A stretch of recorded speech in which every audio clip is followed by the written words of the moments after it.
Perfecto, ya está todo listo. Pues bueno, de nuevo darles la bienvenida, compañeros, compañeras, compañeros, a este club de lectura.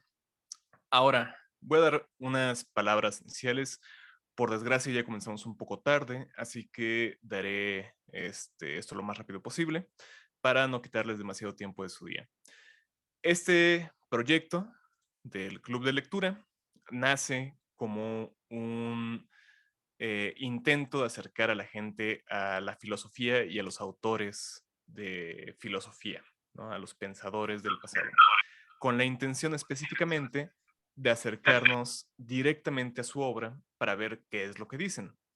La preocupación inicial nació por parte de una compañera de nombre Mariana, que nos ha ayudado mucho en el club de lectura en el pasado, justamente acerca de un autor muy peculiar que es Karl Marx, del cual ustedes sabrán, se dicen muchísimas cosas en Internet, pero difícilmente alguien realmente se acerca a su obra para ver qué es lo que escribió.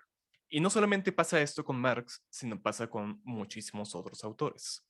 Entonces, en este proyecto llamado el Yelmo Atenea, que si ustedes nos están viendo en YouTube, pueden seguir para estar al tanto de todas nuestras actividades.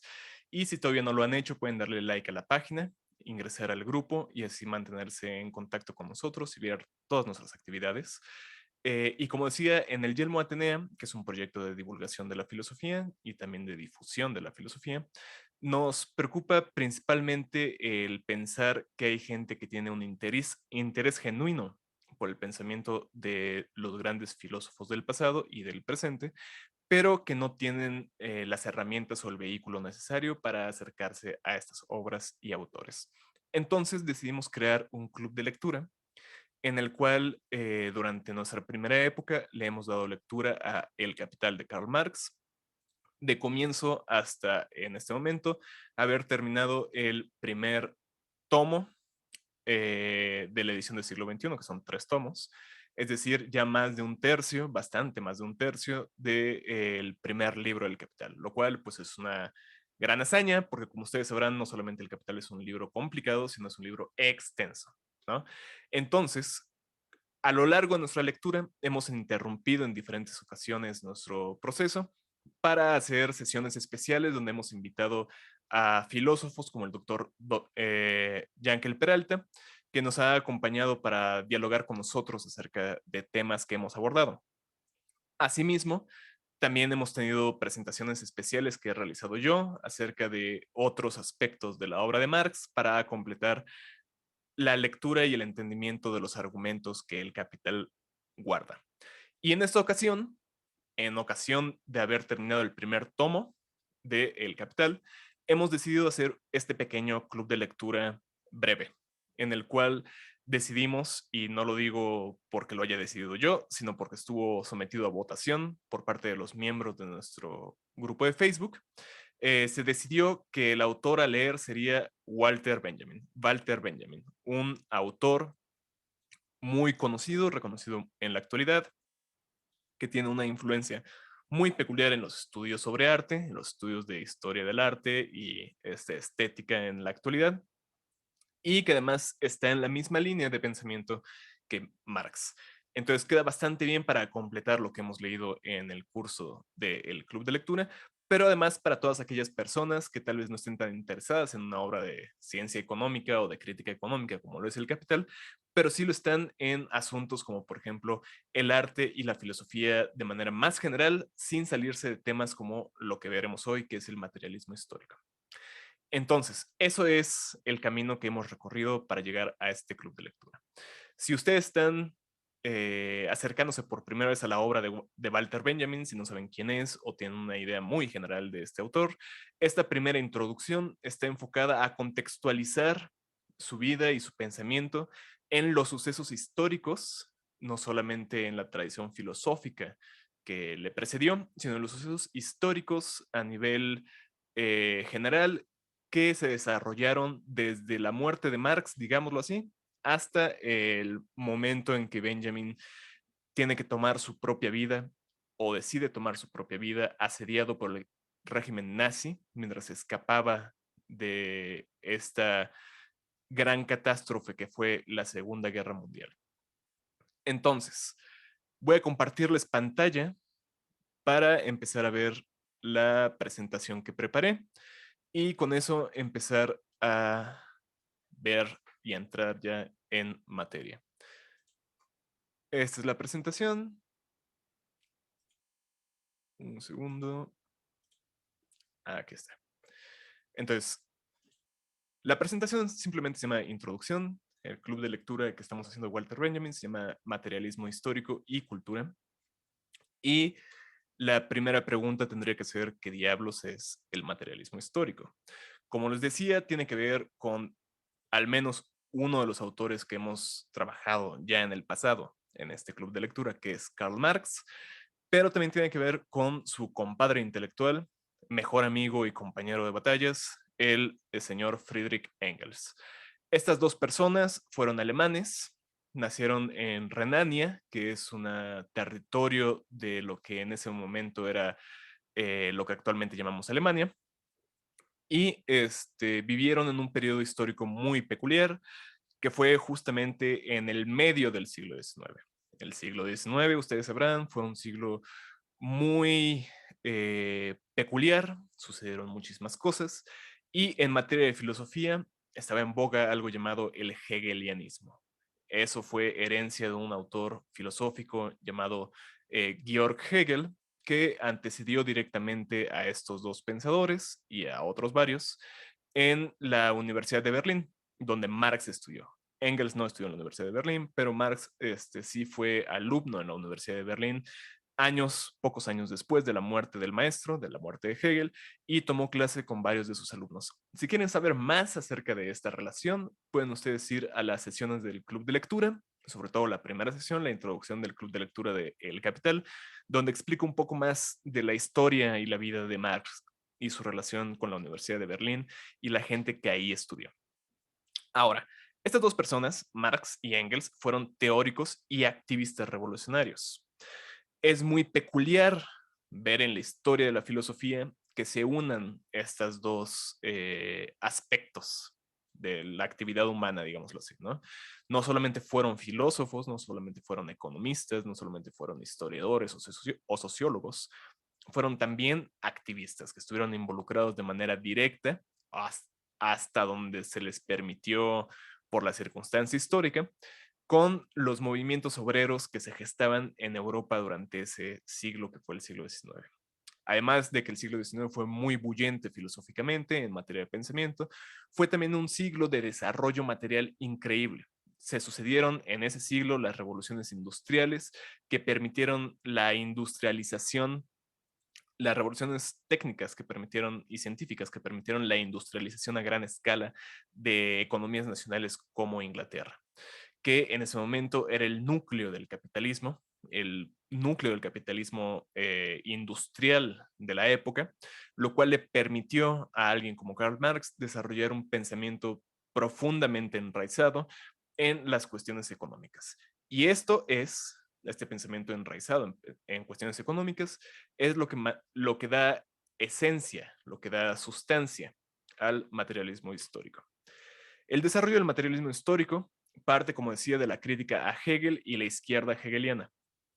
Un grupo de estudiantes y profesores de la Universidad de Berlín que veían en el pensamiento de Hegel la posibilidad de llevar a cabo una crítica radical de sus sociedades para transformarlas de una manera o en dirección de una vida más equitativa.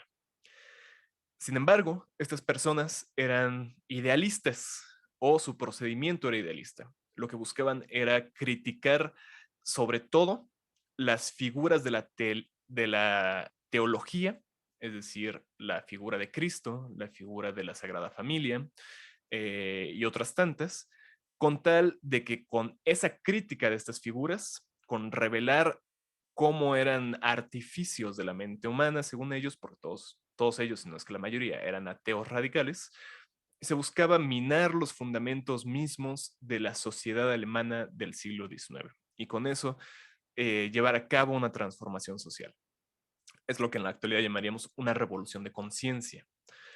Sin embargo, Marx se percata que esta vía para la acción es infructuosa porque la crítica de las ideologías, la crítica de las ideas, no es suficiente para cambiar las cosas en el mundo. Por eso se declara a sí mismo materialista. Y el materialismo que él enarbola, el materialismo que él desarrolla, el materialismo que emplea como filósofo y como crítico, es un materialismo que pretende ser la superación de todo materialismo anterior. El materialismo en la tradición filosófica, han de saber ustedes, se remonta hasta las épocas de, incluso antes de que existiera la palabra filosofía. Se remonta hasta los llamados filósofos presocráticos y tiene una importancia particular en la filosofía antigua. Marx mismo lo sabía, él era estudiante de filosofía en la Universidad de Berlín y llevó su tesis doctoral acerca de la diferencia de los sistemas filosóficos de Demócrito y Epicuro, dos filósofos materialistas de la antigüedad. Así, Marx buscaba superar estas formas viejas de materialismo y lo buscaba hacer justamente a través de la dialéctica de Hegel. Ya les digo, esta relación Hegel-Marx pueden explorarla mejor en nuestro club de lectura de Marx. Y también busca el desarrollo, o más bien el materialismo histórico, busca explicar la historia en su conexión con la actividad económica de los sujetos que forman la historia. ¿De qué manera se da esto? Marx nos ofrece un argumento. En un texto que escribe en colaboración con su compadre Friedrich Engels, Marx nos expone tal vez por primera vez su visión de la historia de manera desarrollada o de manera explícita. Este es un texto, por cierto, que quedó inédito en vida de Marx, se conoció hasta muchos años después, pero que nos sirve bastante bien para ilustrar qué diablos es esta cosa, ¿no? El argumento va más o menos así. Primera premisa.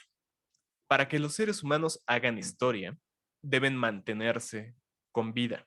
Es decir, tiene que haber personas para que hagan historia. Premisa número 2. Deben, por ello, cubrir sus necesidades. Comer, estar vestidos, tener una vivienda, tener cultura, etcétera, etcétera, etcétera. Todas aquellas cosas que son indispensables para la vida humana, en tanto que humana, no como mera subsistencia físico-química. La conclusión número 1 a la que nos lleva estas dos primeras premisas es que los sujetos deben producir los medios necesarios para satisfacer sus necesidades. Este es el primer factor del desarrollo histórico. Es decir, que la historia está condicionada a que los sujetos satisfagan sus necesidades. Y si tienen que satisfacer sus necesidades, si tienen que producir sus medios de vida, deben hacerlo además de un modo específico, lo cual constituye el segundo factor del desarrollo histórico.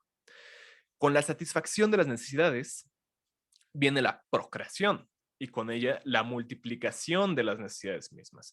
Mientras las poblaciones van creciendo históricamente, se van desarrollando en complejidad, no únicamente en número. Y la complejidad sumada a los números crecientes de la población tiene como resultado que estas sociedades vayan siendo más complejas también en lo que compone el sistema de necesidades que tienen que cubrir. Ese sería el tercer factor del desarrollo histórico. Y la segunda conclusión a la que llega este argumento, en su camino argumental, es que la producción de la vida se manifiesta en una doble relación. Relación natural, por un lado, porque implica también la procreación y por lo tanto la relación de los sujetos unos con otros para crear descendencia, y social, porque al desarrollarse la población, se desarrolla también un nexo social que une a todos esos sujetos de tal manera que están involucrados al mismo tiempo en la conservación y reproducción de su mundo, de su actividad humana, de su cultura, de su sociedad. Así, un determinado modo de producción, es decir, una forma que adoptan las sociedades para mantenerse vivientes, para mantener su reproducción, o una determinada fase industrial, lleva siempre aparejado un determinado modo de cooperación o una determinada fase social.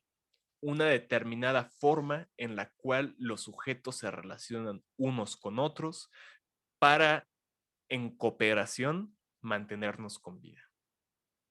Y la tercera y última conclusión a la cual llega este argumento, y esto es lo fuerte del argumento del materialismo histórico, sería que la historia de la humanidad, llamemos, pongámosle este término a lo que sea que haya sido la historia de la humanidad hasta ahora, debe estudiarse y elaborarse siempre en conexión con la historia de la industria y el intercambio.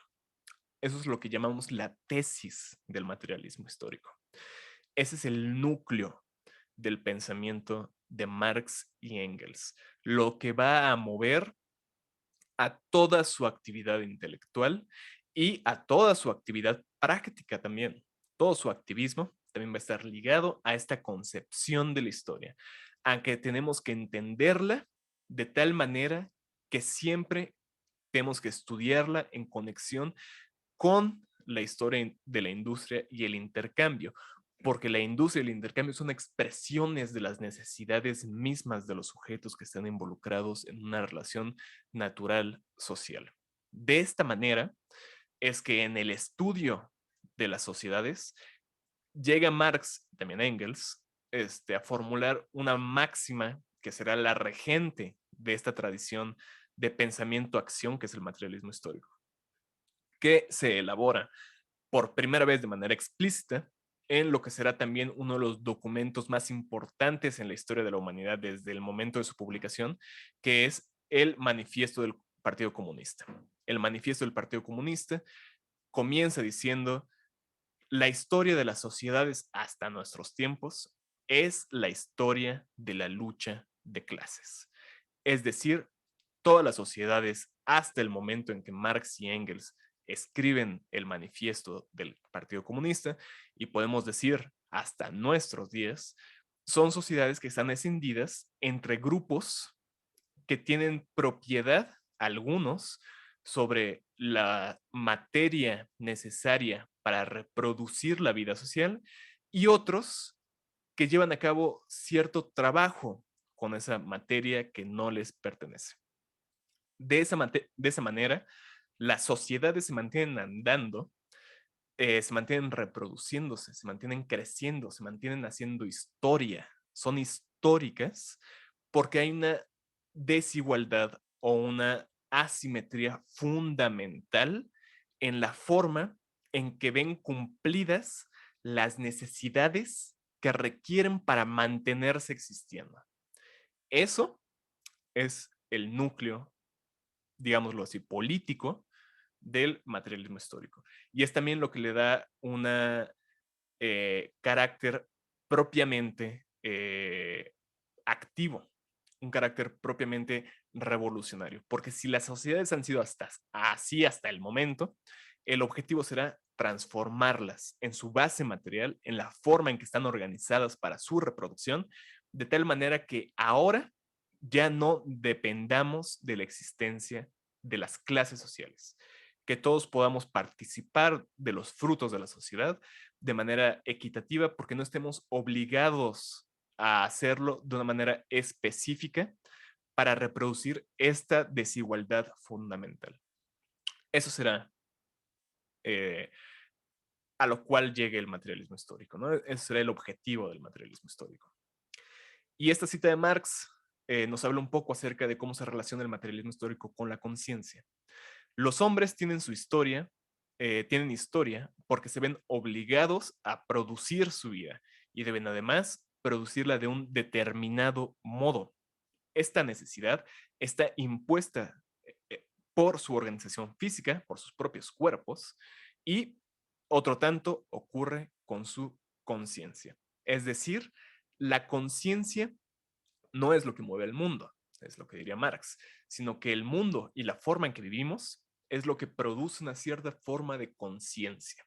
Si nosotros tenemos conciencia de nuestro mundo, es únicamente porque estamos obligados constantemente a reproducir nuestra vida social y por lo tanto la conciencia tendrá la forma de la vida social.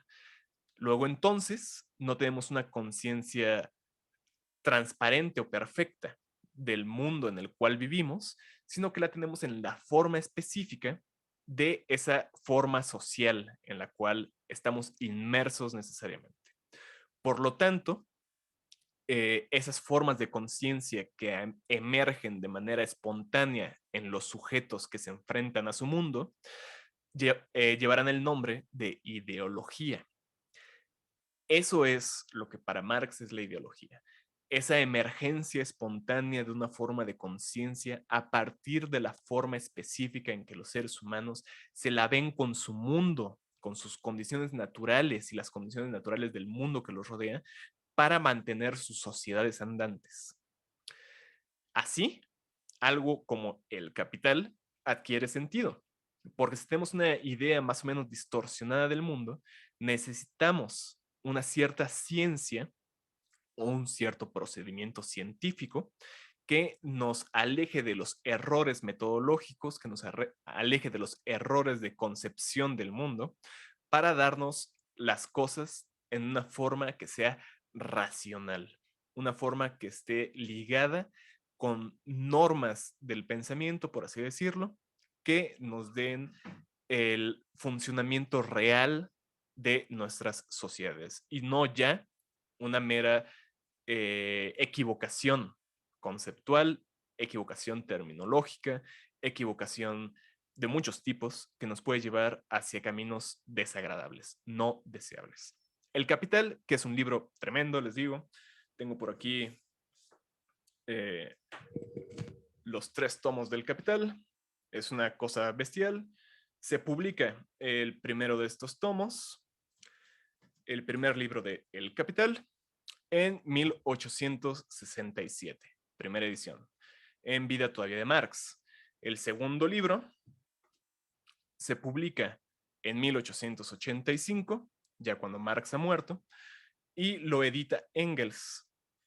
Y el tercer libro en 1894, también Marx muerto y editado por Engels. Y la último pedacito, la última colita del Capital, que se llama Las teorías de la plusvalía, que es una revisión histórica de todas las teorías económicas previas al Capital que hablan acerca de lo que será la plusvalía, el centro de la crítica económica de Marx. La publica Karl Kautsky ya en 1905, de 1905 a 1910. Y ahorita veremos quién es Kautsky, ¿no? Ahora, ¿qué sucede después de que Marx lleva a cabo y escribe El Capital y todas estas cosas? Se debe llevar a cabo una consagración de estas ideas como doctrina. Lo que era en Marx una actividad filosófica crítica viva en desarrollo, compleja y complejizante, tiene que descender, o eso es lo que creen los primeros teóricos, tiene que descender a una forma doctrinal, una forma fácil de explicar, fácil de traducir, fácil de transmitir a las personas. Esto lo lleva a cabo Engels tras la muerte de Marx. Él se encargará de elaborar las primeras exposiciones sistemáticas del materialismo histórico y de popularizarlas en el movimiento obrero que se está formando en ese momento. Su influencia en la Segunda Internacional. Las internacionales eran organizaciones de coordinación de los movimientos obreros de Europa y del mundo desarrollado, que habían comenzado justamente con la actividad de Karl Marx y Friedrich Engels, que habían formado la Liga Comunista, y que la primera de estas internacionales había sucumbido ante los pesos mismos de una empresa titánica como es la de coordinar a cientos de miles, si no es que más, de personas en todo el mundo. En ese momento no eran tantos, pero aún así era muy, muy complejo. La Segunda Internacional, aparece después de la muerte de Marx en el 89, está formada en su inicio por Engels y varias otras personas. Y en ella Engels, por supuesto, como heredero directo de Marx, como su compadre filosófico, tiene una influencia central. Y así la influencia de Engels determina que en la Segunda Internacional y por lo tanto en el movimiento obrero que se va formando, en el movimiento marxista, sea su interpretación doctrinaria del pensamiento de Marx la que vaya adquiriendo importancia en Europa. Dice Perry Anderson, que es un historiador del marxismo, que Marx dejó una teoría económica coherente y elaborada del modo capitalista de producción, expuesta en El Capital, pero no dejó una teoría política semejante de las estructuras del Estado burgués o de la estrategia y la táctica de lucha socialista revolucionaria. Marx se había dirigido sobre todo a la actividad intelectual. En la práctica había hecho mucho como activista, pero no había hecho una teoría de la práctica política. Entonces, ¿qué va a pasar con la primera generación de herederos de Marx? Después de la muerte de Marx y todavía en vida de Engels, eh, la primera generación de gente que empieza a teorizar sobre el materialismo histórico están ligados a la vida política e ideológica de sus partidos nacionales. Son todos ellos también activistas, aunque no ocuparon cargos centrales en ellos. Todos provenían de las regiones más atrasadas de Europa del Sur o del Este, es decir, de países poco desarrollados, no de los países centrales como Inglaterra, Francia o Alemania, sino de países que estaban todavía en vías de desarrollo, digamos. Y su actividad teórica puede entenderse como una extensión del periodo final de Engels, es decir, se dedican a sistematizar y completar el pensamiento y la teoría de Marx y su compadre Engels, más que a desarrollarla. Están también todavía inmersos en un proceso de popularización de esta teoría para que sea útil a un movimiento obrero. Aquí tenemos a gente como Antonio Labriola, que nació en Italia y murió también en Italia. Fue un filósofo hegeliano convertido al marxismo en 1890 y escribió una obra llamada Ensayo sobre la concepción materialista de la historia. Ahí se va viendo, y verán ustedes en el título de los libros, que hay un interés específico en el desarrollo, en ese sentido sistematizador y expositivo, de teorías ya existentes. Franz Mehring fue un demócrata liberal y publicista en Rusia antes de incorporarse al Partido Socialdemócrata Alemán, que los partidos socialdemócratas son los partidos marxistas de la época. La socialdemocracia nace como un movimiento de la clase obrera ligada al marxismo. Después veremos cómo la socialdemocracia se convierte en otra cosa. Y este hombre, Franz Mehring, escribe sobre el materialismo histórico, de nuevo, otro libro sobre lo mismo. Además de que es el biógrafo, autor de la primera biografía importante de Marx, un librote. Karl Kautsky ingresó al movimiento obrero como periodista en sus 20s y escribió La concepción materialista de la historia. Un poquito más de lo mismo. Georgi Plejanov nació en Rusia, ingresó al movimiento obrero como periodista en sus 20s. Aquí está mal la información sobre Plejano. Bueno, dejémoslo así por el momento, ¿no? También escribió otro libro sobre el materialismo histórico. Estos herederos inmediatos de Marx y Engels se habían formado en un periodo de relativa calma. La generación siguiente de marxistas llegó a la madurez en un ambiente mucho más turbulento. Las postrimerías del siglo XIX eran más o menos una época tranquilona. Había un cierto desarrollo normal de la economía, las economías europeas estaban bullentes, no había tantos conflictos y además había un proceso de colonización de lo que actualmente sería conocido como el tercer mundo, que les reportaba una vida más o menos placentera a la gente del centro económico. Cuando el capitalismo europeo comenzó la carrera hacia la tempestad de la Primera Guerra Mundial, es que se desarrolla esta segunda generación de teóricos. Y aquí es cuando las cosas se ponen o se empiezan a poner pues más o menos feas. Esta segunda generación se consolida, durante esta segunda generación se consolida el desplazamiento geográfico de la cultura marxista a Europa del Este y del Centro. Ya países como Alemania Occidental, Inglaterra, Francia, no van a estar figurando aquí. Todos escriben obras importantes antes de 1914 y se desarrolla la teoría a la luz de las transformaciones del modo de producción y se da mayor peso a la práctica y estrategia.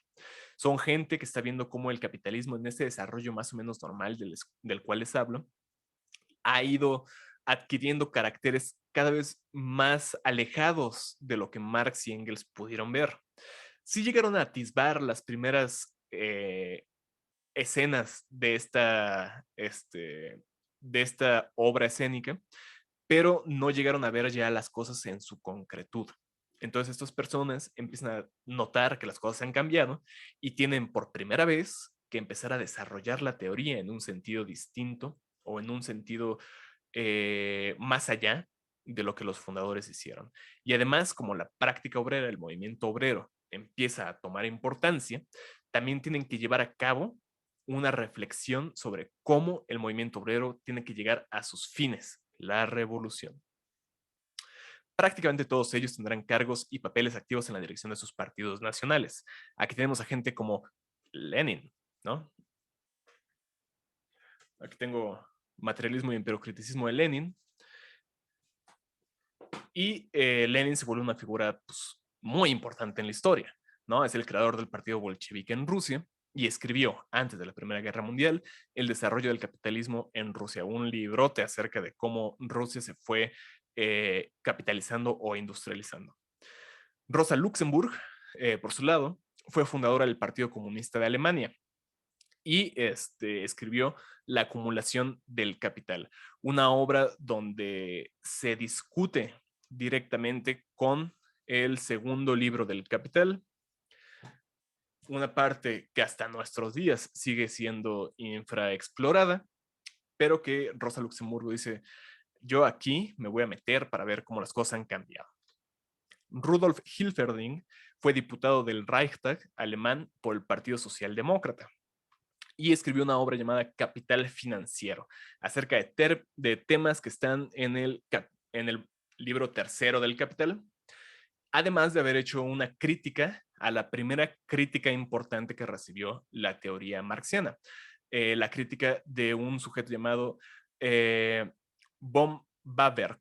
Von Baberg fue en varias ocasiones el ministro de Finanzas o el ministro de Economía de Austria y había escrito como profesor de economía, que era el gran von Baberg, una crítica que se llama o más bien que tiene enarbolado un principio de utilidad marginal que desvía totalmente la economía del curso por el cual había seguido hasta la llegada de Marx y reformula toda la economía, podemos llamar burguesa, en términos de apreciaciones subjetivas del valor.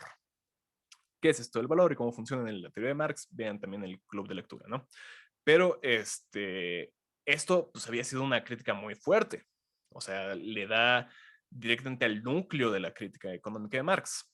Entonces Hilferding hace una crítica de von Baberg y es muy buena y es muy reconocida y le da en la torre a esta nueva teoría y eso permite que la teoría económica marxista pueda desarrollarse y además escribe Capitalismo Financiero para hacer todavía más robusta la teoría. Lev Trotsky, ustedes sabrán, murió aquí en México, en Coyoacán, muy cerca de donde yo me encuentro, y fue una figura importante en las disputas dentro de la socialdemocracia rusa.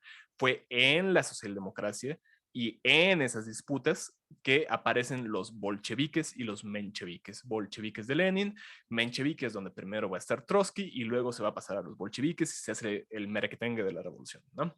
Y escribe resultados y perspectivas justamente acerca de un primer intento revolucionario en Rusia en 1905 que falla y eso le permite por primera vez a alguien como Trotsky analizar científicamente los procesos organizativos y operativos que condujeron a ese fallo como manera de aprender de él para más adelante, en 1917, no volver a fallar. Otto Bauer fue secretario del grupo parlamentario del Partido Socialdemócrata Austriaco y escribió La cuestión de las nacionalidades y la socialdemocracia en 1907. Nikolai Bukharin fue veterano bolchevique y principal ideólogo detrás de la nueva política económica de la URSS, además de escribir un libro llamado La economía mundial y el imperialismo. La Primera Guerra Mundial iba a dividir a las filas de la teoría marxista en Europa tan radicalmente como dividió al movimiento mismo de la clase obrera. Aquí, durante la Primera Guerra Mundial, suceden todos los acontecimientos que van a marcar el resto del siglo y en gran medida que siguen marcando nuestro momento histórico. Entonces, ¿qué es lo que sucede? En el marxismo hay una escisión, se divide el marxismo. De la primera generación de marxistas, Kautsky y Plejánov optan por el chauvinismo y el apoyo a sus respectivas patrias imperialistas. El chauvinismo es básicamente pensar que tu nación, tu patria, está por encima de las otras. Por eso Lenin le pondrá el apodo de renegado Kautsky, una forma de ironizar y decir, no, pues este güey ya se nos fue de las manos, ya no es un marxista en sentido estricto, porque el marxismo siempre ha abogado, y el materialismo histórico siempre ha abogado por el internacionalismo. La clase obrera es internacional. Por eso Marx termina el manifiesto del Partido Comunista diciendo proletarios de todos los países unidos. La clase obrera es una misma. Entonces, si alguien dice, pues yo en este conflicto bélico, que además es un conflicto bélico organizado por los imperialistas, los patrones, me voy a poner del lado de mi país, en vez de ponerme del lado de toda la clase que no está reducida a una sola nación, entonces aquí las cosas se están poniendo raras, ¿no? Mering, por su lado, rechaza la capitulación del Partido Socialdemócrata Alemán de unirse a la guerra expidiendo bonos de guerra, es decir, financiando la guerra. Entonces Mering dice, no, no, no, no, yo aquí no me voy a meter. Lenin, Trotsky, Luxemburgo y Bukharin, de la segunda generación, rechazan la guerra y denuncian la traición de la socialdemocracia. Es el momento donde todos empiezan a decir, ¿qué pedo con los socialdemócratas? Estos viejitos blancos y barbados ya están saliéndose de las cosas que deberían estar haciendo. Hilferding y Bauer ingresan al ejército austriaco. Estas dos personas dicen, no solamente vamos a estar del lado de la guerra, vamos a ir a luchar la guerra. Y la segunda internacional, este segundo intento por proveer a la clase obrera del mundo de un núcleo organizativo que le permitiera llevar a cabo la revolución socialista, se destruye en el curso de una semana, en 1916. Sin embargo, hay otra cosa que sucede durante la Primera Guerra Mundial, que es de hecho lo que da fin a la Primera Guerra Mundial. La Primera Guerra Mundial había sido el conflicto bélico más cruento que había visto la humanidad hasta ese momento. Miles de vidas se habían perdido en los campos de batalla a manos no únicamente de las balas y las bayonetas, sino a través de uso de lo que por primera vez la humanidad va a conocer como armas químicas. El despliegue por parte de Alemania de gases tóxicos en los campos de batalla había diezmado a batallones enteros de ejércitos enemigos y había creado todo un sentimiento acerca de cómo los alemanes eran demasiado barbáricos y cosas por el estilo, ¿no? Cosa que, pues, por otro lado, si otra potencia de la época hubiera tenido acceso a este tipo de tecnología, quién sabe si no la hubiera utilizado, ¿no? Entonces, durante la Primera Guerra Mundial, disculpen ustedes, estoy aquí moviéndole cosas a la pantalla. Durante la Primera Guerra Mundial, ya en la colita de la Guerra Mundial, cuando se da cuenta todo el mundo que las cosas no van bien, que las cosas no pueden mantenerse así, se da un levantamiento de masas en Petrogrado, en Rusia, que acaba con el zarismo en febrero de 1917. Aquí ya finalmente la Rusia zarista desaparece.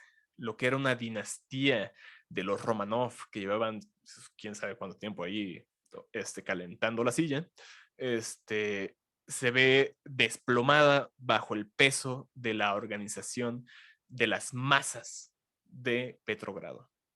En octubre, eso se ve en febrero, en octubre, los bolcheviques, llevados por la organización de Trotsky, la organización táctica de Trotsky, toman el poder y se desata inmediatamente después de la toma del poder de los bolcheviques un bloqueo imperialista, una intervención extranjera y una guerra civil que va de 1918 a 1922. Es decir, todas las potencias económicas del mundo dicen, ya no vamos a comerciar contigo. Es lo que todavía muchos países socialistas o del socialismo realmente existente, lo que se llama socialismo realmente existente, experimentaron durante años y algunas de ellas siguen experimentando, como Cuba. Dijeron, no vamos a comerciar contigo, te vamos a matar de hambre, básicamente. Una intervención extranjera, es decir, una invasión por parte de chingomil ejércitos y naciones del mundo, incluido Estados Unidos, que hacía por ahí, ¿no? Se le antojó. Y una guerra civil entre facciones internas del mismo país que se estaban disputando el futuro de la nación, y eso dura 4 años. La pléyade de esta generación, que estaba en la flor de su vida cuando la guerra civil llegaba al triunfo final, parecía asegurar el futuro de la cultura marxista en la nueva fortaleza de los trabajadores, la URSS. Ya cuando todo esto acaba, cuando los bolcheviques salen victoriosos, ven a su alrededor y dicen, ya la hicimos, todo parece indicar que las cosas iban a cambiar para siempre en la historia universal, que el mundo completito nunca iba a ser el mismo. Y en cierta forma así fue, pero no fue lo que los bolcheviques y el resto de las fuerzas revolucionarias de la clase obrera hubieran esperado. En el resto de Europa, la gran oleada revolucionaria que había comenzado en 1918, al final de la guerra, había durado hasta 1920, fue derrotada. Aquí es donde se da el sofocamiento de una revolución. Y es una revolución en serio. O sea, no es una revolución victoriosa, no es algo que haya funcionado. Pero en Europa, fuera de Rusia, se da una serie de levantamientos, una serie de procesos históricos totalmente cargados de un sentimiento de reemplazo de las condiciones existentes de vida de las personas, el cambio de ese modo de producción del cual nos hablaba Marx, que se ve sistemáticamente sofocado. En Alemania se da el levantamiento de la Liga Espartaquista. Esta Liga Espartaquista fue fundada en 1914 por Luxemburg, su pareja Karl Liebknecht, Franz Mehring, Clara Zetkin y muchos otros miembros del Partido Socialdemócrata Alemán, y fue llamada en un primer instante Grupo Internacional, que era una facción dentro del Partido Socialdemócrata. En 1916 se renombra a Liga Espartaquista y rompe, por así decirlo, se aleja del SPD, del Partido Socialdemócrata, para unirse a otro partido que nace en esa época, que se llama el UPD, Partido Democrático Unido o algo similar, Partido Alemán Unido o algo por el estilo, ¿no? En diciembre de 1918, muchos de sus miembros forman el Partido Comunista de Alemania. Aquí es donde empiezan a figurar este nombre de partidos comunistas. Antes eran socialdemocracias, ahora son partidos comunistas, cuyo programa fue escrito por Luxemburg. Es decir, ella era la cabecilla intelectual de este nuevo movimiento revolucionario. El Partido Comunista se une en enero de 1919 a un levantamiento armado convocado por trabajadores de Berlín. La ciudad de Berlín, después de la Primera Guerra Mundial, toda Alemania había sufrido las desgracias de la derrota, porque Alemania había comenzado la guerra y además la había perdido. Así que estaba en una condición paupérrima. La gente se estaba muriendo de hambre, no tenían nada con lo cual mantener a sus familias. Y los trabajadores de Berlín dijeron, ¿saben qué? Ya, hasta aquí, ya no podemos más, nos levantamos en armas, hacemos la revolución. Y el Partido Comunista y Luxemburgo y Leibniz y todos los demás quedan así de, güey, o sea, ¿qué? O sea, no tenemos nada preparado. Pero los trabajadores pues ya estaban hasta el gorro, ¿no? Iba a decir otra cosa, pero hasta el gorro. Entonces dicen, ya no más, aquí acaba la cosa. Y el Partido Comunista dice, bueno, pues ni pedo, si te vas a levantar, te levantas, voy contigo, pero sabemos que esta cosa no va a terminar bien. Aún así tenemos que estar con la clase obrera. El levantamiento, como todos sabían, los que lo estaban observando, fue un fracaso y fue aplastado por los Freikorps. Los Freikorps son grupos de, por así decirlo, ¿cómo se llama?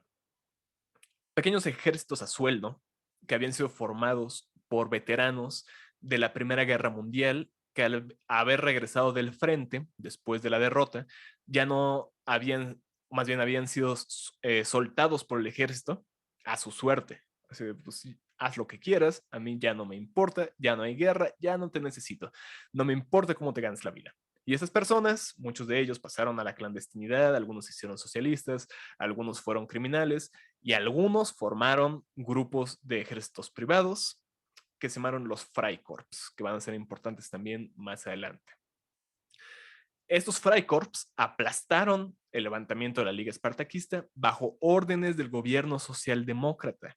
Si los socialdemócratas durante la Primera Guerra Mundial ya habían dado señales de ser, pues, no muy buenos camaradas, ya en este momento, cuando aplastan el levantamiento espartaquista, se dejan claro que están totalmente alejados de las aspiraciones de un movimiento revolucionario de la clase obrera y por lo tanto una traición a los principios de ese materialismo histórico que ellos mismos habían desarrollado, habían enarbolado y habían cuidado con celo. Luxemburg y Leibniz son tomados presos, torturados y ejecutados. Mering, por su parte, muere 2 semanas después por el impacto que le causa ver esta situación. Él ya era un hombre grande, tenía más de 70 años y simplemente ya no puede más. Muere. En Hungría, un país también del este de Europa, tras la Primera Guerra Mundial, había vivido brevemente un gobierno burgués que dio paso a la creación de una república soviética. Esa es la República Soviética de Bela Kun. Si a ustedes les suena el nombre, Bela Kun es aquí donde entra en la historia, bajo control de socialdemócratas y comunistas. Fue un breve momento luminoso en la historia de Hungría, de 6 meses en los cuales se creó un soviet que gobernaba el país. Un soviet es una asamblea de trabajadores, es decir, los trabajadores mismos tenían la dirección de la orientación política y económica de su país. Por primera vez en la historia había sucedido esto en Rusia a gran escala y los húngaros dijeron, ¿saben qué? Vamos a intentarlo. Hicieron este primer intento, vieron que las cosas estaban muy negras porque Francia y otras potencias de la época estaban en sus fronteras, estaban a punto de meterles en toda su madre. Le envían un telegrama a Lenin y Lenin dice, güey, yo sigo metido en la guerra civil y el bloqueo y todas estas cosas horrendas. Quisiera, pero no puedo ayudarte. Entonces Hungría queda solo y cae a los 6 meses cuando tropas rumanas entran en Hungría y deponen el gobierno. En Austria se da una revolución. ¿Qué es lo que sucede en Austria? A pesar de que la mayor importancia, a pesar de la mayor importancia de la clase obrera en Austria que en Hungría, la clase obrera está más desarrollada y mejor organizada en Austria que en Hungría, el Partido Socialdemócrata se pronunció en contra de la revolución y suprimió los consejos de obreros y soldados. Bauer, esta persona de la cual hablábamos más atrás, fue ministro de Asuntos Exteriores del gobierno burgués de coalición que se instauró justamente en esta época y escribió La Revolución Austriaca en 1924 defendiendo la actuación del partido. Es decir, escribió un libro que se llama La Revolución Austriaca sobre una revolución que no pasó, una revolución que de hecho fue neutralizada en su posibilidad por el partido del cual el autor de ese libro estaba militando. Entonces, ¿cuál revolución? Pues es una revolución, es algo que no sucedió. Y en Italia, el Partido Socialista Italiano fue tomado por sorpresa en 1920 por un movimiento de ocupación de fábricas en Turín. Los trabajadores de Turín, muy similar a lo que pasó en Alemania, dijeron, ¿saben qué? Ya estamos hasta la madre de esta situación. Italia también había salido perdiendo de la Primera Guerra Mundial, pero no porque hubiera perdido la guerra, sino porque no le dieron lo que le habían prometido. Y los trabajadores dijeron, ¿saben qué? Aquí hacemos el paro, vamos a tomar las fábricas, hacemos la huelga general y al día siguiente ya no hay capitalismo. Sin embargo, la dirección de un partido, de este Partido Socialdemócrata, no estaba suficientemente organizada. Entonces no pudo dirigir, digamos, a los trabajadores en un sentido táctico hacia unos fines específicos y por lo tanto el gobierno liberal y la patronal paralizaron al movimiento. Entraron y dijeron, ¿saben qué? Se les acabó la fiesta. Eso fue además lo que permitió que los fascistas italianos, como Mussolini, ya lo veremos, llegaran al poder. Ahora, ya para terminar esta parte de contextualización histórica, Stalin y la Tercera Internacional. ¿Qué sucede con este pedo, no?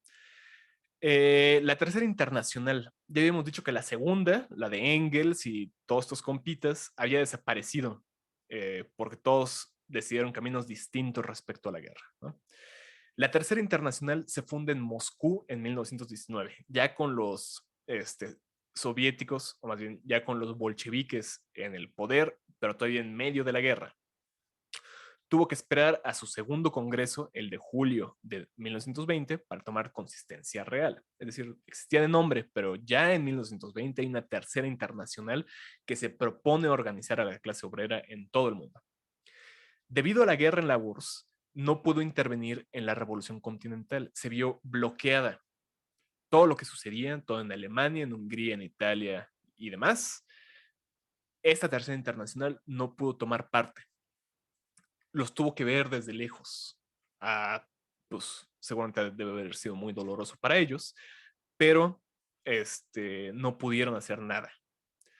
La derrota o capitulación de la socialdemocracia, es decir, lo que vimos inmediatamente antes de esto, dio paso a la formación de partidos comunistas ligados a la internacional en prácticamente todos los países capitalistas avanzados. Es decir, cuando la gente empezó a decir, bueno, Bauer, tú y el libro acerca de cómo hicieron la revolución no haciéndola, pues ya nos tiene hasta el gorro. Entonces vamos a organizarnos también nosotros y hacemos partidos comunistas, ya no socialdemocracias como eran en el pasado, partidos comunistas. Y estos partidos comunistas van a estar ligados a la Tercera Internacional. Lenin murió a principios de 1924. A los 3 años, la victoria de Stalin dentro del PQS, es decir, dentro del Comité Central del Partido Comunista de la Unión Soviética, selló el destino del socialismo y del marxismo en la URSS durante las décadas futuras. Stalin, pues, es una figura central en la historia de la URSS, ustedes lo sabrán. La historia de cómo llega al poder, de qué hace en el poder y de todo lo demás es muy interesante, es muy compleja y tiene muchos matices. No es cosa que podamos simplemente demonizar o enarbolar. Es una historia llena de complejidades, como es la historia real siempre. Sin embargo, para lo que nos interesa el día de hoy, tenemos que decir, por desgracia, que el nuevo aparato político de la URSS suprime activamente las prácticas revolucionarias de masas en el interior del país y las desalienta y saboteó en el exterior. Es decir, estos nuevos partidos comunistas que se habían formado en Europa y también en lugares como México, eh, se supeditan en sus decisiones organizativas a lo que diga el partido en la URSS. Es lo que se llama la línea de Moscú o la línea soviética, o tiene varios nombres, ¿no? Pero toman una línea política que está dictada por la única revolución socialista triunfante y organizada y ya existente como país en todo el mundo y en toda la historia. Entonces estos güeyes dicen, pues tenemos confianza y tenemos aquí cierto tipo de, le estamos apostando a lo que estos güeyes que ya triunfaron nos puedan ayudar a triunfar a nosotros también, ¿no? Y a todo el mundo. Entonces, la Unión Soviética toma ciertas decisiones que tienen el resultado de desalentar y sabotear las acciones revolucionarias de masas de esos partidos comunistas fuera de la URSS. Aquí, en la URSS, se consolida la burocratización del Estado soviético y la creación de un régimen policial. Ahí es donde aparecen las policías secretas y las purgas y los juicios sumarios y la gente desaparece en la noche y varias cosas muy feas durante el gobierno de Stalin. Se destruye la unión teórica práctica y cesa la labor teórica en la URSS. Lo que desde épocas de Marx había sido una constante, la relación teoría-práctica. que estas personas pensantes, teorizantes, que habían puesto todo de sí para hacer las cosas, para escribir las cosas, digamos, estuvieran al mismo tiempo participando de procesos históricos sociales que estaban tendiendo hacia la organización del proletariado, acaba. Acaba porque ya no hay teorización. Y la URSS, o más bien, aquellos que teorizan tienen que teorizar de acuerdo a una línea política. Entonces ya no hay una libertad creativa y ceñida a las circunstancias y al desarrollo histórico, sino lo que están diciendo como ya doctrina muy establecida ciertas personas en las academias científicas de la URSS. Y dentro de la URSS misma cesa la labor teórica seria, porque el materialismo histórico ya había sido, por así decirlo, codificado, ya estaba asentado en piedra, ya era algo que simplemente había que volver a repetir una y otra vez. E incluso, y aquí son cosas históricas muy interesantes, la publicación de los textos inéditos de Marx se vieron afectadas porque en algunos momentos, cuando, por ejemplo, cuando se edita la ideología alemana que citábamos al comienzo de esta exposición, se salen a la luz esos textos por primera vez inéditos. Las academias científicas se dan cuenta que, oh sorpresa, hay cosas que dice Marx que tanto Lenin como Stalin como varios otros están rechazando o están desechando. Entonces, ¿qué hacemos? ¿Sabes qué? Ni lo publiques, ni hagas como que tienes ese texto, cabrón. Porque pueden haber consecuencias muy fuertes contra ti, como de hecho sucede con las personas que editan las primeras obras completas de Marx, que años después terminan en gulags y terminan muertos, ¿no? Entonces, hay aquí una estrecha antagonismo entre lo que es la teoría y la práctica socialista real en este momento. En 1929 se abatió sobre el continente la mayor quiebra de la historia del capitalismo, la Gran Depresión, propagando el paro masivo e intensificando la lucha de clases. Las dictaduras terroristas del fascismo fueron la solución histórica del capital a los peligros del movimiento obrero en esta región. Entonces tenemos dos cosas. Por un lado, la crisis como escenario en el cual acontece el fascismo, y por el otro lado, el socialismo realmente existente de la URSS, encarnado en la persona de Stalin y en el Comité Central del Partido Comunista, que están decidiendo los destinos teóricos del materialismo histórico y lo están encasillando. Entonces, y del otro lado tenemos, pues claramente, gobiernos socialdemócratas o burgueses que también están, de cierta manera, limitando a la clase obrera y a la teoría de la clase obrera, que es el materialismo histórico. Entonces tenemos estas tres cosas que se van a coincidir en la aparición del fascismo. Robert Paxton, que es un historiador del fascismo, escribe en su libro Anatomía del fascismo que la dictadura contra la izquierda en medios del entusiasmo popular, esa sería la combinación inesperada que el fascismo conseguiría poner en pie en el breve espacio del tiempo de una generación. Dictadura contra la izquierda en medio del entusiasmo popular. Esa es la fórmula que lleva a cabo el fascismo en Europa. ¿Qué es el fascismo? El fascismo europeo.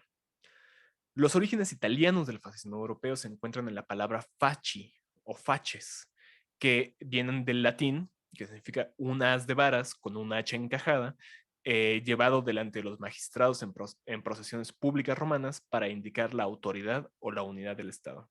Aquí vemos a uno de estos romanos llevando los fascis, que son estas varas con un hacha. Y como dice aquí, son representaciones de la autoridad y unidad del Estado. De ahí viene el nombre fascismo y ya nos da un indicio de cuál es la idea que va a mover a este movimiento. El fascismo nace oficialmente en Milán el domingo 23 de marzo de 1919. con un acto público de Benito Mussolini para declarar la guerra al socialismo, decía Mussolini, porque se ha opuesto al nacionalismo. Por cierto, si ustedes se han topado por ahí en redes sociales o lo que sea con esas afirmaciones gratuitas que dicen que el fascismo y el socialismo son lo mismo, son la misma cosa, pues no, aquí tenemos claro, y en la historia del fascismo se hace todavía más claro, que el fascismo se opone, número uno, al socialismo. Son antitéticos, son imposibles de reconciliar. En un principio, el fascismo estuvo formado por veteranos de guerra, sindicalistas partidarios de la guerra e intelectuales futuristas. Aquí tenemos una foto de Filippo Tommaso Marinetti, que fue el autor del Manifiesto Futurista, un manifiesto artístico que marcó a toda una generación de artistas europeos y que 10 años después sería también el autor del Manifiesto Fascista.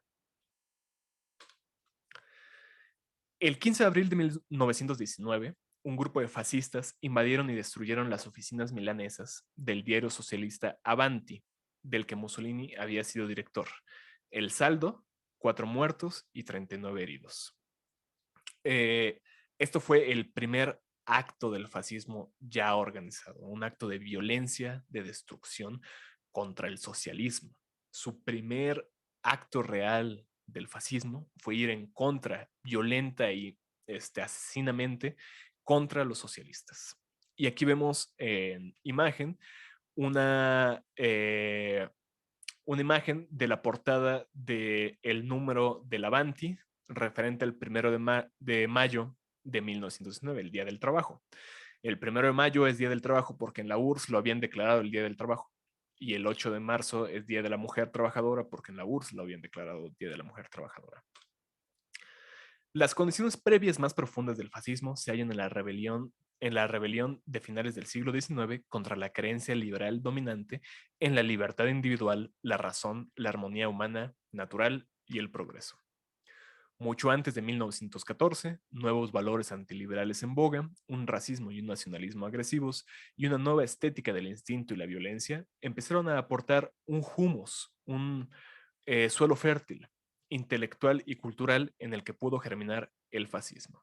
Es decir, a finales del siglo XIX ya se había desarrollado todo un proceso intelectual y material en el cual estas ideas de racismo, en contra de la libertad individual, la razón, la armonía humana natural y el progreso, iban a poder germinar en esta cosa nueva, radicalmente nueva, que es el fascismo.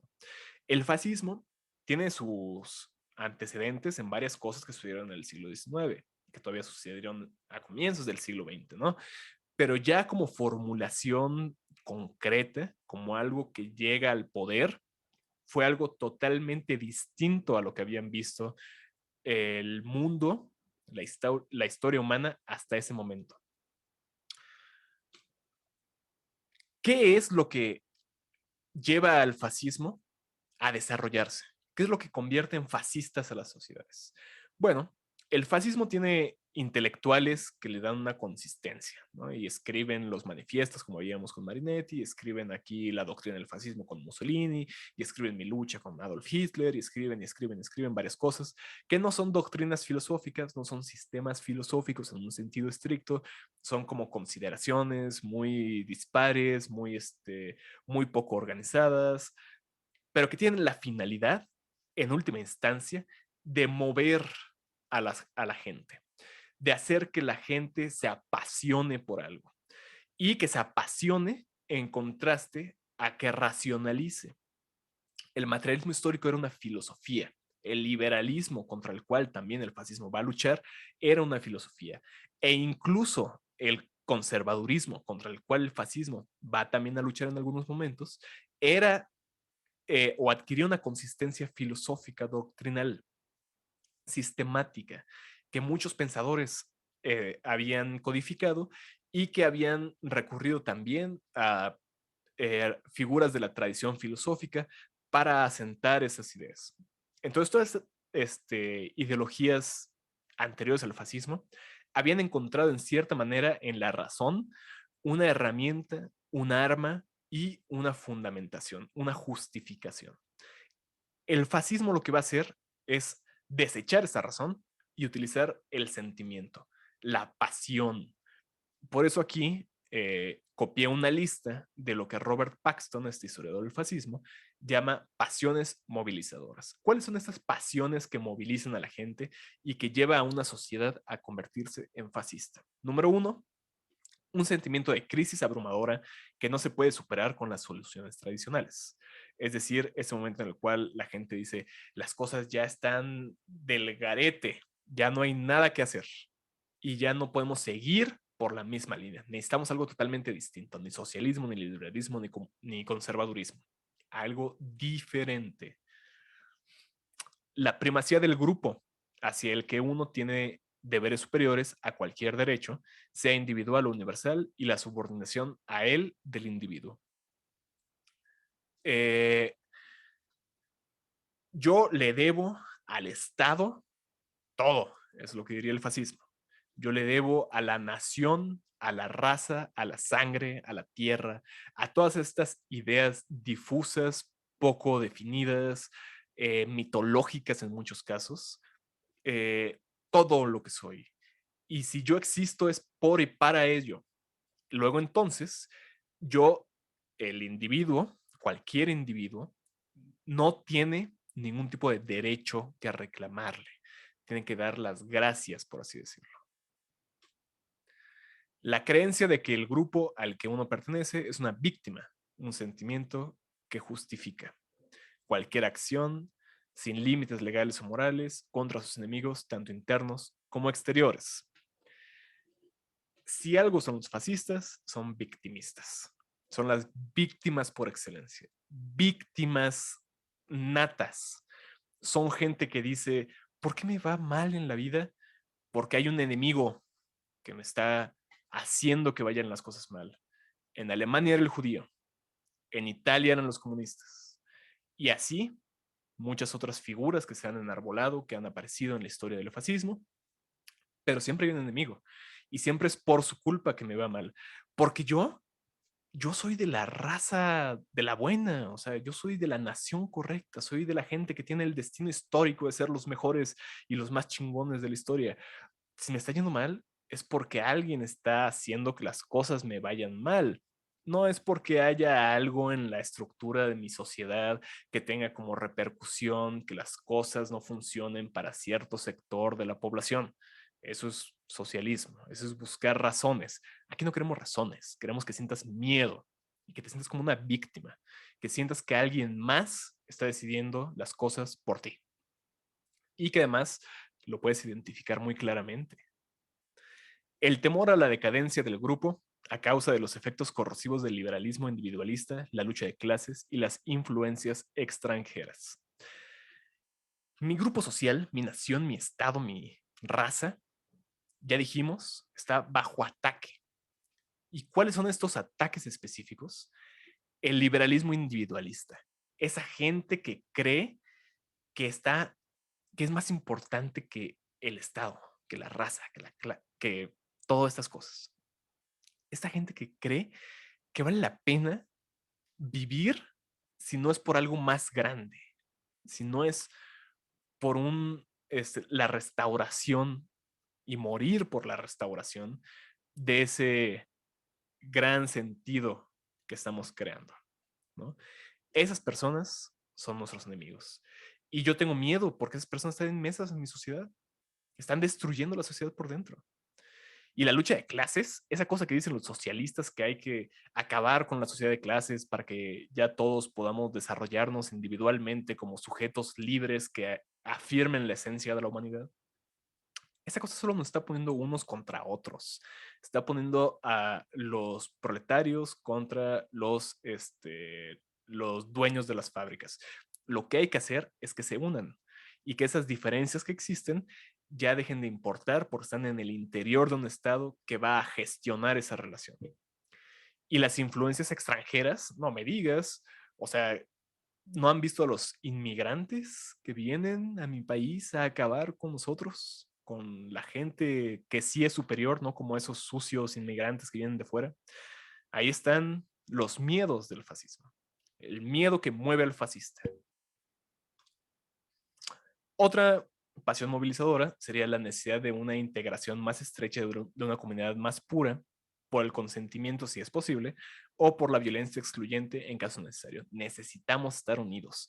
Esa fijación con la unidad nacional, que incluso ustedes pueden ver en movimientos que no son fascistas o que son protofascistas. Aquí en México, por ejemplo, el discurso de gente como Frena o como el PAN o como todos sus derivados en la sociedad civil, que se la pasa arengando todo el maldito tiempo con que López, nos estás dividiendo, tenemos que estar unidos.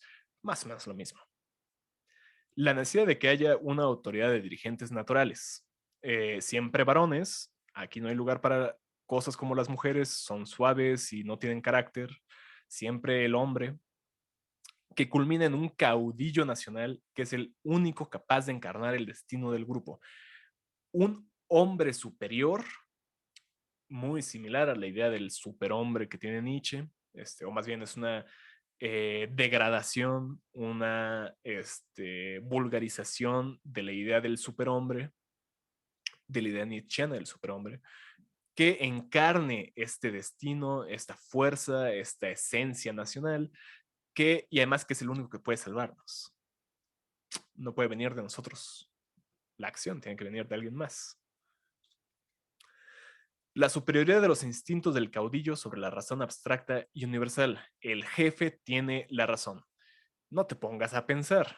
O sea, lo que está en la panza del caudillo es lo que es. La belleza de la violencia y la eficacia de la voluntad, cuando se consagran al éxito del grupo.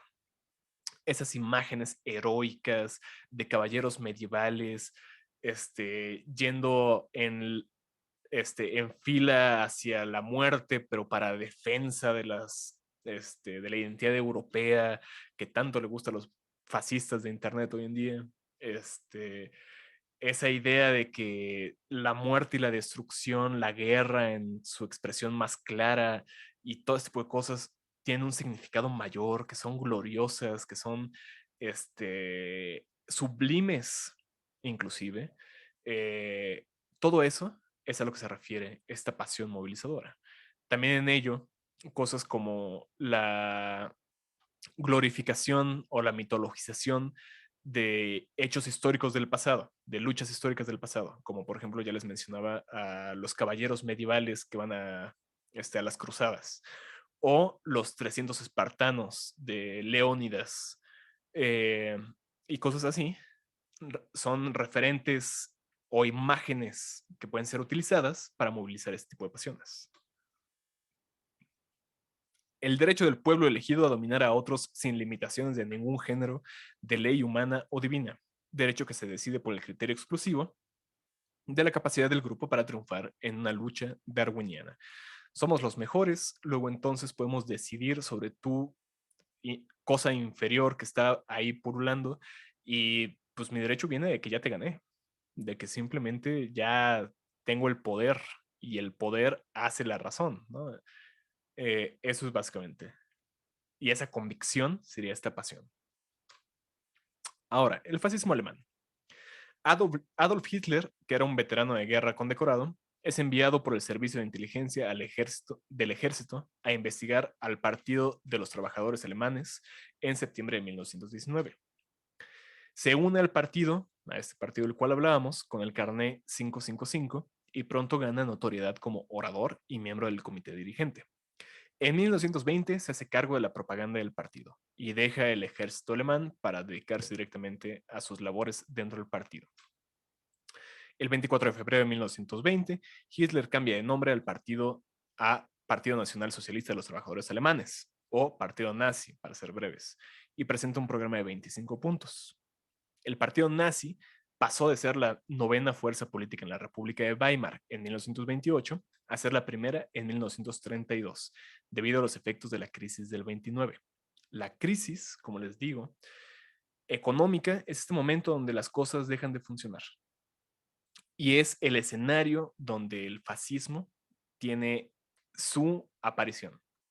La crisis, aunada a la revolución fallida en Europa, aunada a los sentimientos de inferioridad que habían sido provocados por el final de la Primera Guerra Mundial, aunada a todas estas otras causas que ya hemos ido analizando a lo largo de esta exposición, le permiten al partido nazi pasar de la novena fuerza política en lo que en ese entonces se llamaba República de Weimar, es decir, la república que había sido formada a partir de los restos del imperio alemán anterior, después de la Primera Guerra Mundial, eh, de la novena fuerza política a la primera, en tan solo 4 años. El 30 de enero de 1933, Hitler es nombrado canciller de Alemania como parte de una estrategia del ala conservadora en el poder. Los conservadores que estaban en el poder, con connivencia del Partido Socialdemócrata Alemán, que unos años antes había matado a Rosa Luxemburgo y a Karl Liebknecht, para evitar la revolución, deciden que es buena idea colocar a Hitler en la posición de canciller para evitar justamente que ganen terreno los comunistas, los socialistas. La noche del 27 de febrero de 1933 se incendia el edificio del Reichstag, el Parlamento alemán. Al día siguiente, Hitler envía una propuesta de decreto al presidente alemán de la época, que me parece que es Hindenburg, y le dice, mira, haz un decreto que se llama el decreto del Reichstag y me das a mí, canciller alemán, todos los poderes. Me haces aquí el mero mero. Y Hindenburg ve el decreto y dice, ¿qué puede salir mal? El 23 de marzo de 1933 se presentó la ley habilitante de 1933 que transfería todos los poderes del Reichstag al canciller. Es una ley que se presenta frente al Reichstag ya en una nueva sede y que votan todos a favor, excepto socialdemócratas. Los socialdemócratas fueron los únicos que dijeron, como que no es tan buena idea darle el apoyo a este antisemita, fascista, asesino y bravucón que es Hitler. Tal vez no sería lo mejor para Alemania. Y todos los demás dijeron, están locos, no va a pasar nada. Y se le transfieren todos los poderes del Reichstag al canciller y de esta forma la República de Weimar deja de existir. La República de Weimar desaparece en un voto democrático que se lleva ante el Congreso y que el Congreso evalúa y dice, sí, es buena idea que desaparezcamos, es buena idea que nos convertamos en una dictadura el día de hoy, 23 de marzo de 1933. Y así, Weimar simplemente deja de ser. Y bueno, hasta aquí la presentación de PowerPoint. Lo que falta es hablar un poco acerca de qué era Weimar en esa época y dónde entra nuestro autor, dónde entra el señor Walter Benjamin. Voy a dejar de compartir esta pantalla. Si alguien tiene dudas de algo de lo que he dicho hasta ahora, favor de levantar la mano mientras voy buscando otra cosita por aquí.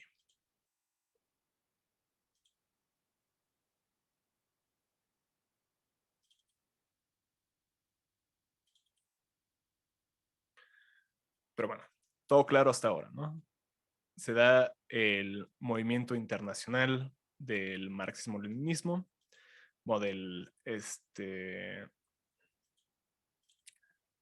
materialismo histórico, fracasa la revolución continental en Europa, se da la crisis más grande hasta ese momento del capitalismo, la crisis del 29, y ya desde el siglo XIX había todo un movimiento intelectual que iba minando los fundamentos de las democracias liberales. Por cierto, como comentarios, si a ustedes les interesa, el proceso del desarrollo de esta intelectualidad, de esta ideología antiliberal, antidemocrática y irracional, lo analiza un teórico llamado Georgi Lukács. húngaro que le había tocado ver todo el proceso de Hungría del que hablamos. Y Georgi Lukács, comunista, que es de la generación siguiente, inmediatamente siguiente a esta, y de la generación de Walter Benjamin, analiza este proceso intelectual en un libro que se llama El asalto a la razón, que va rastreando la génesis y desarrollo del irracionalismo ligado a los procesos materiales que se daban en Europa durante el siglo XIX y el siglo XX hasta la aparición del nazismo. Voy a compartir pantalla un segundo.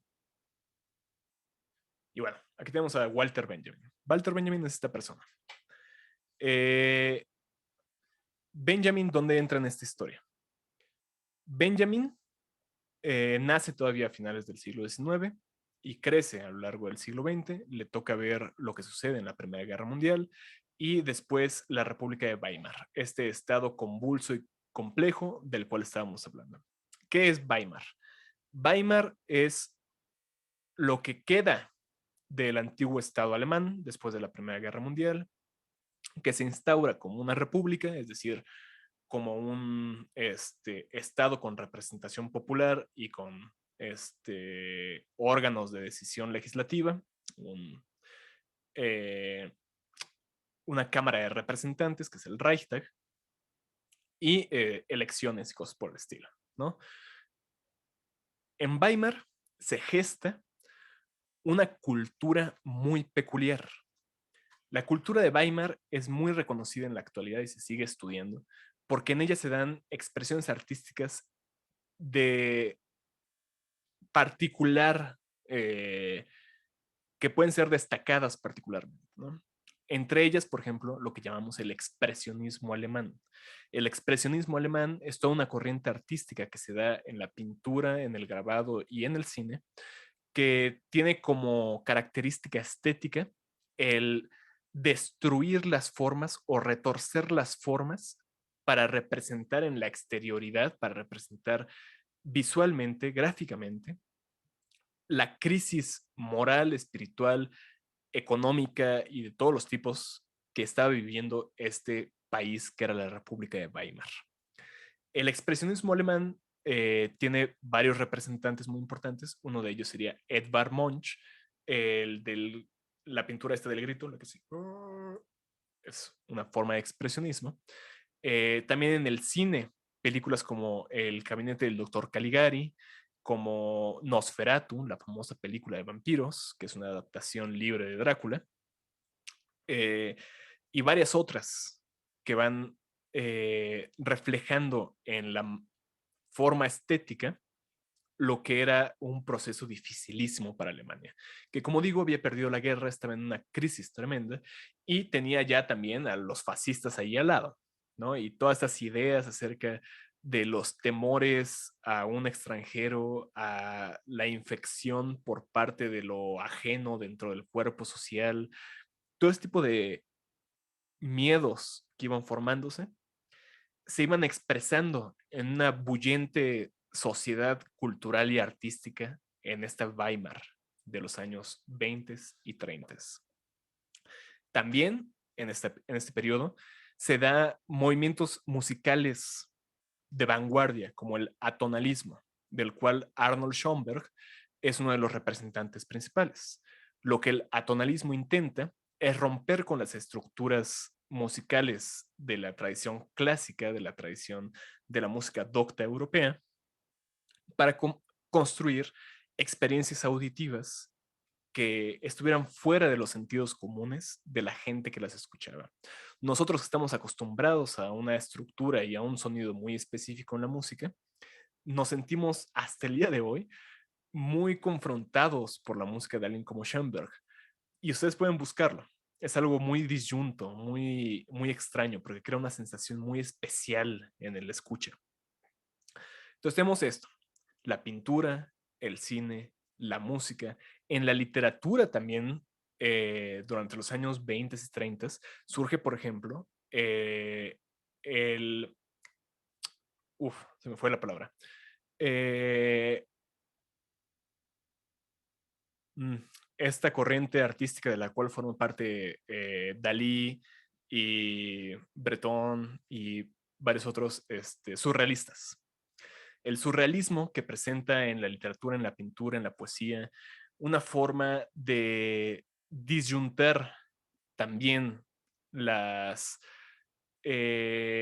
expectativas del público, que lo presenta con imágenes oníricas, fantásticas, salidas de la más abstracta consideración de lo subconsciente, es también algo que se gesta en estos periodos. Ahí junto, en este mezcolanza de cultura, expresiones artísticas, es que alguien como Walter Benjamin tiene sentido. Benjamin había sido un joven estudiante, un joven egresado de filosofía, me parece, que comienza su carrera como pensador, como crítico del arte, en una forma muy peculiar. Comienza siendo una especie de hegeliano heterodoxo, muy influenciado por gente como Friedrich Nietzsche, que había puesto el acento en lo estético ya a finales del siglo XIX y que había planteado cómo era posible a través de la experiencia estética llevar a cabo una inversión de valores, reconfigurar el universo cultural de una sociedad a través de estas cosas que llamamos valores. ¿Qué es lo bueno? ¿Qué es lo malo? ¿Qué es lo censurable? ¿Qué es lo permitible? ¿Y qué es lo que crea el establecimiento sistemático de estos valores? La acción de un individuo que destaca del resto por ser capaz de establecer un orden, de crear un orden, ya sea del caos o invirtiendo un orden exterior, un orden preexistente. Este papel que tiene el individuo, que tiene la estética, que tiene los valores, se configura dentro de Benjamin en una concepción, como les digo, más o menos hegeliana, en la cual el individuo no tiene una preeminencia sobre el grupo social, sino que comprende a este grupo social, a esta existencia comunitaria, como la encarnación misma de los valores. Y si uno tiene que ser crítico hacia los valores, si uno tiene que ser eh, dirigirse hacia ellos, es justamente para la conservación de este grupo social, de este cuerpo de valores, de esta cultura que se expresa en tradiciones y en otras cosas, ¿no? Así comienza Benjamin, el joven Benjamin. A lo largo de su vida, sobre todo confrontado ya con la emergencia del fascismo, Benjamin empieza a transitar cada vez más hacia una tendencia de materialismo histórico. Benjamin además era un judío, que ya no hablamos acerca del papel del judío en Europa y en Alemania en particular, porque es un tema increíblemente extenso. La historia del antisemitismo tiene miles de años en Alemania. Y baste decirnos que la figura de alguien como Benjamin, de la figura de alguien como un judío, era vista con siquiera recelo por los otros miembros de la sociedad. En Weimar, en la época, en el mundo germanoparlante de la época, los judíos además habían tomado una presencia cada vez más al frente de la cultura. Muchos artistas de estos que he hablado acerca de los expresionistas, de músicos de vanguardia, de escritores, de pintores, de poetas, eran judíos y eran, por así decirlo, la punta de lanza de una cultura que no se ceñía a las formas tradicionales de la cultura alemana, sino que buscaba trascenderlas, destruirlas, desencajarlas. Entonces, en la mente del fascismo, las personas judías eran asimiladas a esta forma de desencajamiento de las formas culturales, una subversión de lo que era la forma tradicional de cultura y por lo tanto una amenaza a esta esencia nacional que el fascismo va a buscar conservar. Es ahí donde Walter Benjamin, confrontado con estas tradiciones que están siendo desencajadas, con estas formas artísticas, se desempeña como teórico y crítico cultural dentro de un reducido círculo de teóricos marxistas que se van a llamar el marxismo occidental, la primera generación del marxismo occidental, o la escuela de Frankfurt. Hay gente como Herbert Marcuse, como Adorno, como varios otros, van a empezar a tomar la batuta intelectual alemana para, mezclando cosas como el materialismo histórico y el psicoanálisis de Freud, que había sido desarrollado pocos años antes, empezar a analizar las formas primeramente económicas, que era el centro de la tradición del materialismo histórico, como hemos visto. Esta preocupación constante por la economía va a empezar a dar paso a una preocupación creciente por lo que la cultura tiene que decirnos. Aquí alguien, un crítico de la estética, un crítico del arte como Walter Benjamin, empieza a descubrir las virtudes de un modo de análisis como el materialismo histórico para comprender cómo el arte y la estética se relacionan con los sujetos en la historia. La próxima semana, cuando discutamos el ensayo de la obra de arte en la época de su reproductibilidad histórica, que nos hará el favor de presentar una compañera que se llama Flor López, me parece.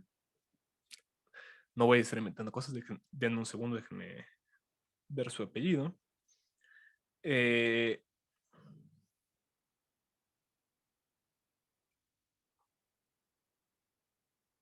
Flor Juárez, perdón. Flor es historiadora del arte y está haciendo su maestría en el Colmex, también en temas acerca del arte. Y Flor nos va a presentar no solamente una exposición sobre el ensayo de la obra de arte, sino también la forma en que ha sido recibido en la teoría del arte contemporánea.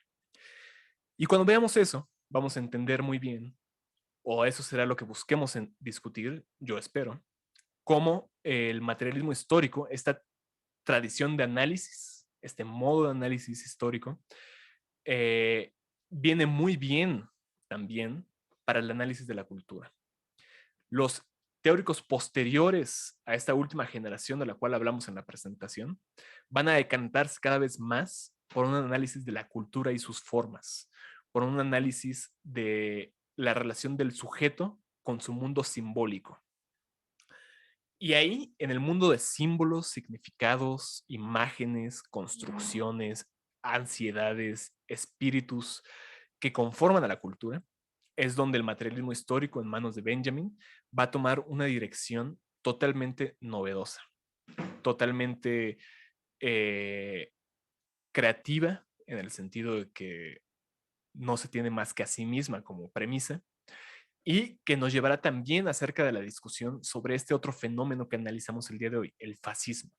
Cómo el fascismo y y el socialismo, a final de cuentas, materialismo histórico, el fascismo y el socialismo tienen una relación peculiar con el arte y ambos transforman el arte cambiando a sí mismo al sujeto que observa el arte. Hay una relación dialéctica entre estos elementos, entre estas historias, que no puede ser escindida y no puede ser comprendida únicamente en los términos de los antagonismos abiertos o velados que pueden haber conservado uno respecto al otro. Más adelante, en la segunda sesión, cuando hablemos acerca de las tesis sobre el concepto de historia, por así decirlo, testamento intelectual que deja Benjamin, veremos otra vez reunirse al socialismo y al fascismo en una serie de consideraciones acerca de cómo representan de manera distinta la historia y cómo la sustancia de la historia misma se convierte ahora en el centro de la reflexión. Se convierte ahora en aquello que va a tomar nuestra atención para mostrarnos cómo las direcciones dispares que toman esas tradiciones respecto a la historia transforman también o tienen la oportunidad de transformar también a la historia misma y a los sujetos, de nuevo, que habitan en ella. Eso es lo que vamos a ver en este club de lectura. Esta gran contextualización histórico-teórica, cultural y demás que les he presentado el día de hoy, busca ser únicamente un escenario en el cual acercarnos a este pensador que es Walter Benjamin. Entonces, ya por el día de hoy, ya nos acercamos casi a la hora. Entonces, si ustedes tienen algo que comentarnos, algo que quieran platicar, algo que quieran discutir, algo que quieran preguntar, son bienvenidos a hacerlo. Si no, ya nos vamos a ir. Aarón dice en el chat, si puedes poner la referencia de dónde se encuentra el argumento del materialismo histórico que presentaste al principio, en qué texto de Marx y Engels, es en la ideología alemana. En la ideología alemana, en el capítulo 1, que es el capítulo acerca de Feuerbach, en el apartado sobre la historia. Derechito al comienzo, es lo primero con lo cual comienzan Marx y Engels. Y ya si no hay otra cosa que quieran compartir, compañeros, compañeras, compañeros, el día de hoy podemos dar por terminada. Esta sesión será subida a YouTube para que la puedan consultar después. Y la próxima semana, como les digo, veremos ya en relación al arte, a la estética, a nuestra forma creativa de expresarnos en el mundo, cómo el materialismo histórico nos da cuenta y nos acerca a la forma en que cambiamos mientras el arte cambia. Entonces, hasta luego, José Luis. También en el chat se está despidiendo todos nosotros. Muchas gracias a todos por haber venido. Tengan una excelente semana. Nos vemos la próxima. Cuídense mucho. Gracias, hasta luego. Hasta luego. Gracias Hasta a luego. todos. Hasta luego.